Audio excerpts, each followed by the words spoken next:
Bonjour à tous et bienvenue dans ce Morning Bull Live. Nous sommes le 21 juin 2022. Aujourd'hui c'est l'été et hier les Américains, ils étaient fermés.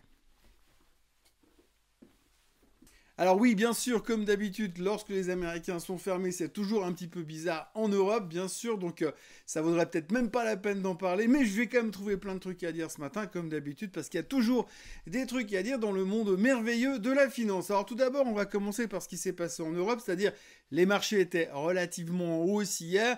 Le seul marché qui buguait un tout petit peu, c'était la France, puisque depuis les élections de ce week-end, Monsieur Macron a perdu une grande partie de son pouvoir et de sa superbe, puisque d'ailleurs il n'ose même pas venir en parler à la télévision depuis qu'il a perdu la majorité à l'Assemblée nationale. Donc du coup, les gens se posaient pas mal de questions sur le fait que est-ce que la France sera gouvernable les 5 prochaines années? Grande question s'il en est. La réponse, on la connaît. Non, elle sera ingouvernable puisqu'ils seront incapables de se mettre d'accord, sachant que les pouvoirs sont aux extrêmes, et puis qu'ils vont jamais se mettre d'accord entre la droite et la gauche, et puis que le centre, finalement, plus personne n'a envie de bosser avec eux. Bref, on va pas faire une analyse complète sur la France. Toujours est-il que finalement, les gens se sont posés des questions. Alors la bonne nouvelle, c'est que Mélenchon ne sera pas Premier ministre, même si tout le monde est en train de demander la démission de Madame Borne. Mais en tout cas, ce ne sera pas Mélenchon qui la remplacera en tant que Premier ministre. Et puis au moins, ça l'empêchera de couler la France.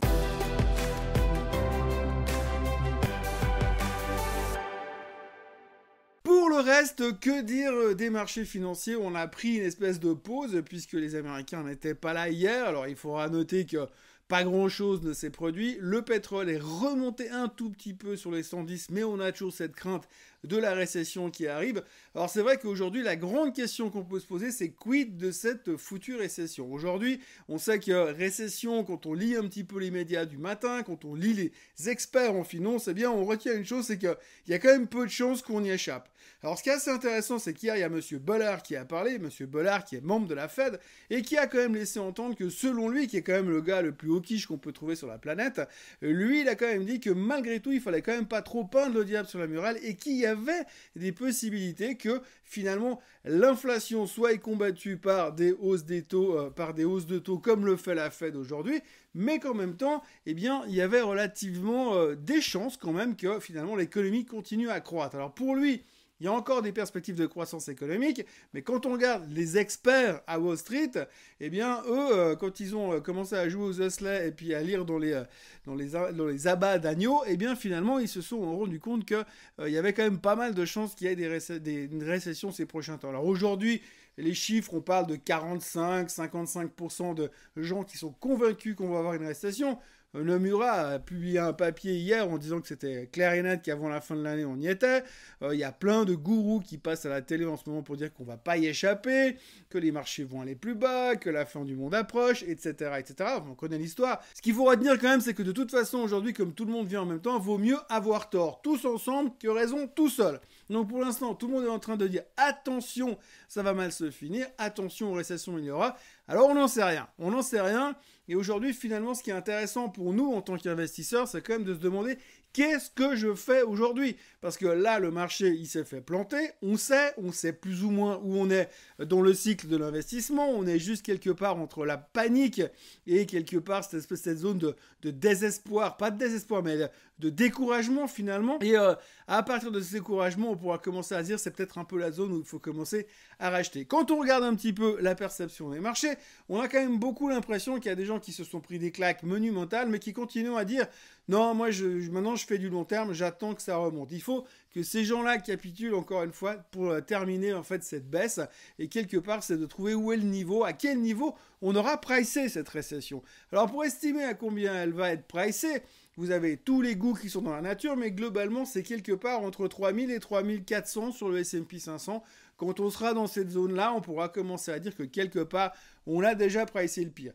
Et puis après, il peut y avoir des bonnes nouvelles. Il peut y avoir des bonnes nouvelles comme le CPI du mois de juillet qui tout d'un coup baisse. Et puis on se rend compte que finalement, ça va mieux et que les méthodes de la Fed sont en train de fonctionner. Et si ça va dans cette direction, on va se dire, youpi, c'est génial, le CPI est en baisse, donc forcément, peut-être que potentiellement, à partir du mois de septembre, ils vont monter les taux. Oui, mais beaucoup moins. Donc, ça peut être positif et ça peut être le début du redémarrage de quelque chose. Si on regarde le chart qui s'affiche devant vos yeux à l'instant, eh bien c'est les récessions qu'on a eues au cours des dernières années. Quand vous voyez les zones grises, ces zones grises, c'est les récessions, les périodes de récession. Vous voyez quand même que globalement, sur la surface totale du graphique, eh bien, il n'y a quand même pas grand-chose qui est en gris. Ce qui veut dire que ça dure relativement court terme et donc il y a quand même pas mal d'espoir. Il y a plus d'espoir que de côté négatif. Et c'est de ça que je voulais parler aujourd'hui, c'est que franchement, il faut quand même essayer d'être un tout petit peu optimiste. Alors je sais, c'est dur, les performances sont compliquées, les marchés se sont fait laminer,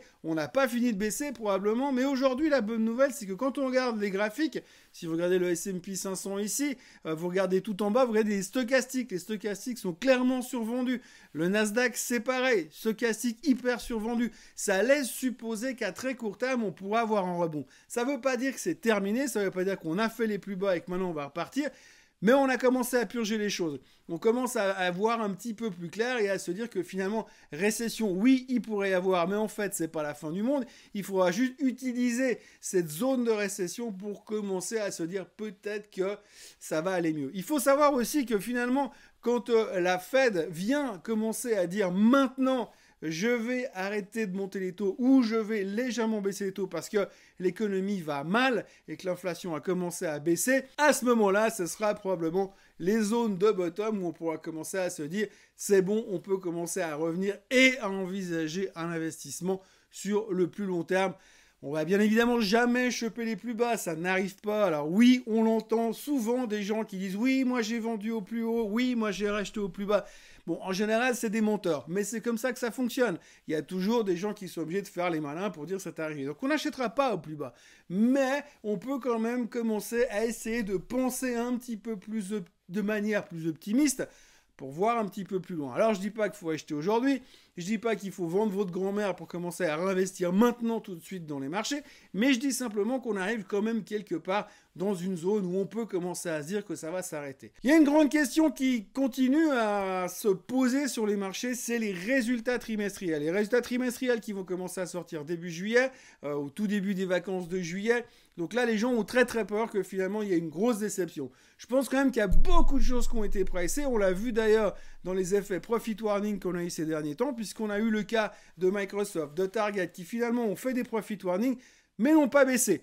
Ce qui veut dire qu'on a commencé à anticiper beaucoup de choses et qu'on sait déjà que ça va être compliqué. Donc, du coup, peut-être que ça va bien se passer. Mais c'est clair que la phase du mois de juillet de publication des trimestriels, entre le 15 juillet et le 15 août, ça va être très très dur à supporter parce qu'il peut y avoir des grosses surprises dans les deux sens. Donc du coup, ce sera assez intéressant à analyser. Il y a beaucoup de peur dans les marchés, ce qui est assez positif, ce qui veut dire que les gens s'attendent au pire, mais si tout d'un coup il y avait du meilleur, eh bien ça peut tourner très vite, comme si tout d'un coup on a des bons chiffres sur le prochain CPI qui sera publié au mois de juillet. Il y a néanmoins aussi un autre graphique que je voulais vous montrer qui lui fait un petit peu peur quand même, et c'est le graphique des taux hypothécaires aux États-Unis à 30 ans. Donc les mortgage rates, enfin les taux d'intérêt hypothécaires fixés à 30 ans.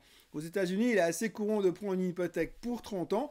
Donc, du coup, quand vous achetez une maison demain, on vous donne un taux pour les 30 prochaines années. Et forcément, quand on voit le mouvement des taux directeurs de la Fed qui sont passés de 0 à aujourd'hui 1,5, 1 3 quarts, eh bien, forcément, les taux hypothécaires sont montés aussi. Quand on était à 0, les taux étaient autour de 2,5 par là autour. Mais regardez le graphique aujourd'hui pour voir ce qui est en train de se passer. C'est en train de littéralement exploser.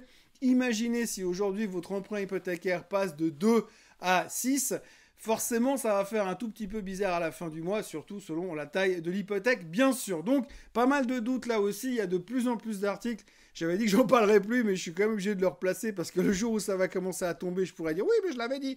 Donc le marché immobilier commence à être en difficulté parce que les taux remontent. Plus les taux vont remonter vite, plus ça risque d'être un problème. Pour l'instant, il y a encore peu de risques en Suisse, mais il risque quand même d'avoir à terme une contagion. Et si la BNS continue sa hausse des taux pour freiner l'inflation, qui est quand même beaucoup moins violente qu'en Europe ou qu'aux États-Unis, eh bien on risque quand même à un moment donné d'avoir des taux hypothécaires qui vont remonter et les financements sur les taux fixes à 10 ans seront plus forcément les mêmes.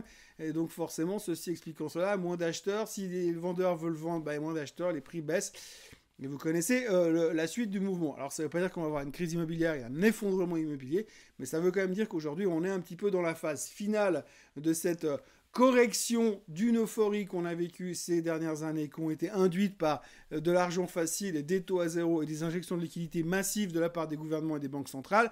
Aujourd'hui, on est en train de corriger le tir et peut-être qu'on est en train de faire une base pour repartir plus tard, mais il y a encore des conséquences et des ajustements qui pourraient s'expliquer par une crise immobilière à terme, une petite crise en Suisse, mais une grosse crise aux États-Unis, une baisse encore du S&P 500 en direction, allez, des 3000 dans le worst case scénario, et puis après une reconstruction possible. Néanmoins, quand on regarde les graphiques à très court terme, on peut imaginer qu'on pourrait avoir un rebond. Bon, je suis assez balèze, hein. Je viens de vous faire une vidéo de 10 minutes pour vous dire en gros, il ne faut pas acheter, mais il faut acheter quand même. Et puis peut-être qu'il faut vendre, mais pas tout de suite. Bref, en gros, j'ai dit comme d'habitude, comme tous les analystes du monde, je ne sais pas, la météo aujourd'hui va faire beau, mais peut-être il y aura des passages nuageux, de la pluie, des orages et de la neige en haute altitude. Grosso modo, tout peut arriver, mais c'est clair qu'aujourd'hui, on est survendu sur les marchés, mais néanmoins, on n'est pas encore complètement sorti de l'auberge au niveau des risques globaux. Donc, on peut avoir un rebond, puis ensuite un dernier sell-off pour faire capituler les derniers, et puis ensuite, on pourra commencer à parler de reconstruction. C'est pas le commentaire le plus optimiste que j'ai fait de ma vie, mais je vais quand même essayer de le placer aujourd'hui pour dire, allez, tout n'est pas perdu. Voilà, les Américains étaient fermés, les Américains vont ouvrir tout à l'heure. Pour l'instant, les futurs sont en hausse de 0,5%, ça fait 400 points de hausse sur le Dow Jones pour l'ouverture. Ça ne veut strictement rien dire, mais pour l'instant, on est plutôt encouragé par effectivement cet effet survendu sur les marchés. Le pétrole remonte un peu, l'or ne fait rien, le Bitcoin est toujours à 20 000. Il y a toujours des problèmes dans le monde des Bitcoins, du Bitcoin et de la crypto-monnaie en général. Mais on espère que ça va se calmer. Néanmoins, quand on regarde le graphique qu'on a ici, qui était l'image de ce Head & Shoulder de l'époque, eh bien, on voit que potentiellement, on peut retourner dans la zone des 12 500, 13 000, si vraiment c'était un Head & Shoulder à l'époque, ce dont je me méfie toujours des Head & Shoulder, on connaît l'histoire. D'ici là, je vous encourage à vous abonner à la chaîne Suisse Côte Suisse. Ça monte sans arrêt, on s'approche des 19 000. Allez, on va dire qu'avant la fin du mois de juillet, on doit être à 20 000 sur cette chaîne-là. Et puis, moi, je vous souhaite également... Ah oui, je vous encourage à liker cette vidéo, parce qu'aujourd'hui, j'ai mis une chemise pour compenser un petit peu. Et je vous souhaite une très, très belle journée. Et je vous retrouve demain à la même heure et au même endroit pour un nouveau Morning Bull Live. Bye bye.